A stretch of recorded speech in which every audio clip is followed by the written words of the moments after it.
recording in here too. Take it away. Okay. What are we calling you?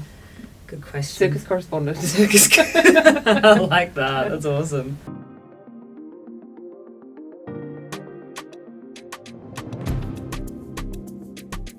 How did you end up at Cirque du Soleil? Okay, so this is a very, very good question because it all centres around the fact that our arts editor, Tim Douglas, good friend of the show. And of the circus. And of the circus. He has his own dark history at the circus. Yes, his own green-haired past. He said to me, he just emailed me. He's like, would you like to do this? And I said, yes, of course. And he's like, good. I think you have a strong core and you actually could, which is an enormous compliment because I don't think I've done a sit-up in the past 5 years. So I waltzed in, and it coincides with the Sydney run of Cirque du Soleil's Luzia, which is part magical realism, part fantastical retelling, and this gorgeous sort of illusory love letter to Mexico and the history of the country, all of its cultural elements woven in, from animals to paintings to artistry. It's not just 2 hours of stunts. You have the incredible acts and the things that resonate with the circus, but then it's this gorgeous narrative that goes through all these peaks and troughs of like these incredible emotional moments. There's these beautiful numbers. I believe they call them an adage or an adagio, where it's more of like a slower group acrobatic performance. And that's when I was watching this girl be swung around like a rope and then thrown into the arms of someone and ping-ponged across the other side of the performance hall.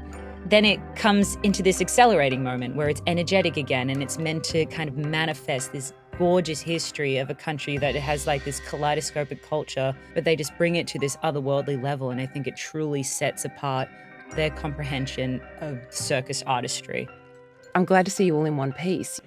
You posted a video on your Instagram of yourself leaping through a hoop into a forward roll on a mat and then managing to come out of it without a fractured vertebrae.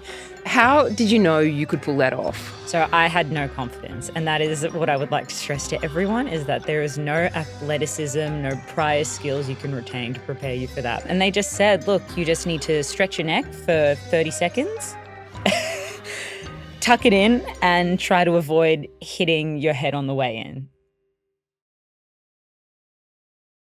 Cirque du Soleil is 40 years old. It's quite remarkable. It's a Canadian circus, but what's different about it? Why is it a different kind of circus? What sets Cirque du Soleil apart from, I guess, your more conventional circus is that they have perpetually been what we call now a modern circus, so devoid of any animals. They are very anti that, and they make up for it in this beautiful way and kind of pay homage to, this sort of complex history of animal performers by having the most fantastical costumes. So you see, I was amazed that in the middle of this rehearsal space, they had all these animal heads around, like there's some kind of deities of the Cirque du Soleil, just watching them. And they're like, no, we actually perform acrobatics in them. They're quite heavy. I was like, there's no way. I mean, I was scared about breaking my neck being 5 centimeters off the ground. These people are coming in with like 10 kilo cheetah print heads and horses and everything. And I that's what I love about Cirque du Soleil, is that they have completely transcended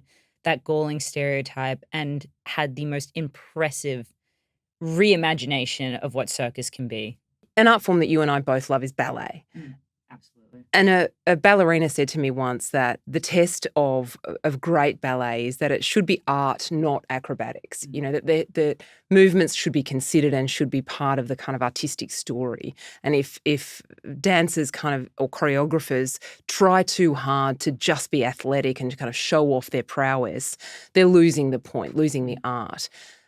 Circus is something where we expect some level of acrobatics, and in Cirque du Soleil it's certainly exceptional acrobatics.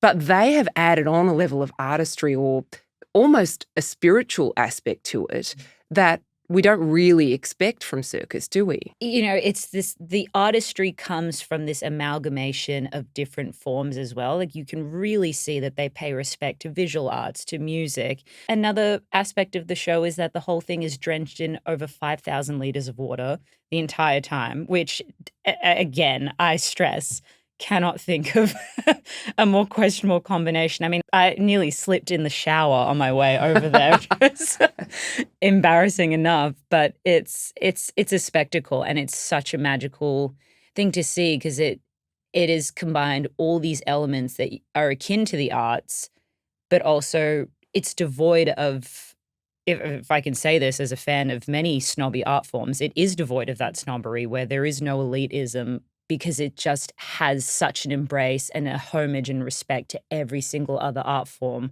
that they engage with to bring the show together. Circus has a dark history, as well as being this art form that's for children on any level. Really, there's I think an association for us in our culture of circus as an edgy place on the margins, and a history of animal mistreatment. Cirque du Soleil has turned that art form into this phenomenally successful, very mainstream, financially lucrative production.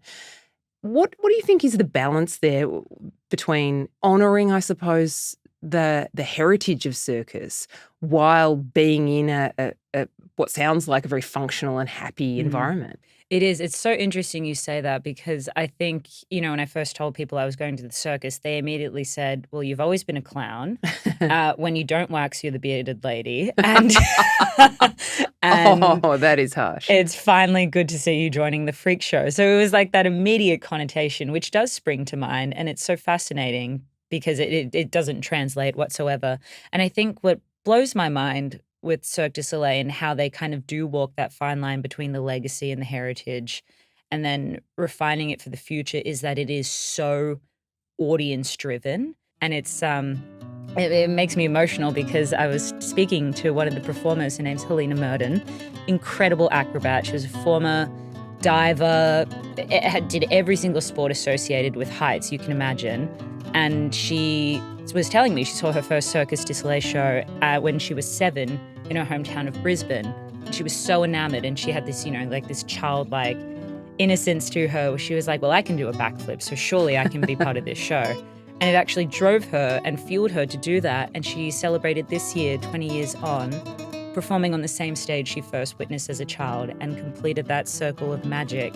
And to her, it was this idea that I witnessed a spectacle and a dream come to life before me. I didn't witness a show, and then I made it happen. That's very moving. I know. Oh my gosh, I was driven to tears, mainly because of that story, but also because my back was killing me at that point. Well, now I want you to teach me how to do a forward roll. Yes, absolutely. You got to tuck your neck in and then hope for the best. Thanks, Bianca. Thank you.